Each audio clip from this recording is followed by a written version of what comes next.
ចូលអ្នករលគ្នាប្រយ័ត្នខ្លួនក្រែងចិត្តអ្នករលគ្នាកំពុងតែផ្ទុកនៅសេចក្តីវក់និងស៊ីផឹកហើយនឹងសេចក្តីខ្វល់ខ្វាយនៅជីវិតនោះលោថ្ងៃនោះមកដល់អ្នករលគ្នាភ្លាមកុំឲ្យស្រវឹងស្រាដែលនាំឲ្យព្រិលចិត្តឡើយតែចូលឲ្យបានពេញជាព្រះវិញ្ញាណវិញឯស្រាទំពាំងបាយជូរជារបស់បញ្ឆោតមើលងាយហើយគ្រឿងស្រវឹងបង្កើតការលោឡាអ្នកណាដែលវង្វេងដោយគ្រឿងស្រវឹងទាំងពីរនោះឈ្មោះថាគ្មានប្រាជ្ញាដូច្នេះទោះបើស៊ីឬផឹកឬធ្វើការអ្វីក៏ដោយនោះចូលធ្វើទាំងអស់សម្រាប់ចម្រើនសិរីល្អដល់ព្រះចុះត្បិតក្រោយដែលយើងបានទទួលស្គាល់សេចក្តីពិតហើយបើយើងធ្វើបាបស្ម័គ្រពីចិត្តទៀតនោះគ្មានយ៉ាញ់បូជាណាសម្រាប់នឹងលួសបាបទៀតទេត្រូវឲ្យយើងដើរតាមដែលគួរគប្បីដូចជាដើរនៅពេលថ្ងៃមិនមែនដោយស៊ីផឹកលេងល្បែងឬមានស្រីញីឬដោយឆ្លោះប្រកែកនឹងឈ្នានេះនោះឡើយដូច្នេះឯអ្នកណាដែលចេះធ្វើល្អតែមិនធ្វើសោះនោះរាប់ជាបាបដល់អ្នកនោះវិញពួកចោរពួកមនុស្សលោភពួកប្រមឹកពួកថ្មេះដៀលនិងពួកប្លន់កំហែងនោះមិនដែលបានគ្រងនគរព្រះទុកជាមរតកឡើយច្រណែនកាប់សម្លាប់ប្រមឹកស៊ីផឹកជ្រុលនិងការអ្វីទៀតដែលស្រដៀងនឹងសេចក្តីទាំងនោះផងហើយខ្ញុំប្រាប់អ្នករាល់គ្នាទុកជាមុនដូចជាបានប្រាប់រួចមកហើយថាអស់អ្នកដែលប្រព្រឹត្តដូច្នេះ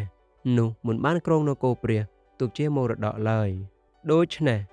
ចូលប្រយ័ត្នកុំអោយផឹកស្រាទំពាំងបាយជូរឬគ្រឿងស្រវឹងណាឡើយក៏កុំអោយបរិភោគអ្វីដែលមិនស្អាតដែរចូលឲ្យដឹងខ្លួនហើយចាំយាមចុះព្រោះអារក្សដែលជាខ្មាំងសត្រូវរបស់អ្នករាល់គ្នាវាតែងដើរក្រវែលទាំងក្រហមដូចជាសឹងដើម្បីនឹងរកអ្នកណាដែលវានឹងត្របាក់លេបបានប្រលឹងអញអើយចូលសរសើរដល់ព្រះយេហូវ៉ាចុះហើយកុំអោយភ្លេចបណ្ដាព្រះគុណណាមួយរបស់ទ្រង់ឡើយដែលទ្រង់អត់ទោសចំពោះអស់ទាំងការទុច្ចរិតរបស់ឯងទ្រង់ប្រោះជំងឺទាំងប៉ុន្មានរបស់ឯងឲ្យជាក៏ជួយជីវិតឯងឲ្យរួចពីរណ្ដៅហើយយកសេចក្តីសប្បុរសនិងសេចក្តីមេត្តាករុណាបំពាក់ជាមកុដឲ្យឯងវិញព្រមទាំងប្រោសប្រទានឲ្យសម្បកកាយនៃឯងបានស្កប់ស្កល់ដោយរបស់ល្អ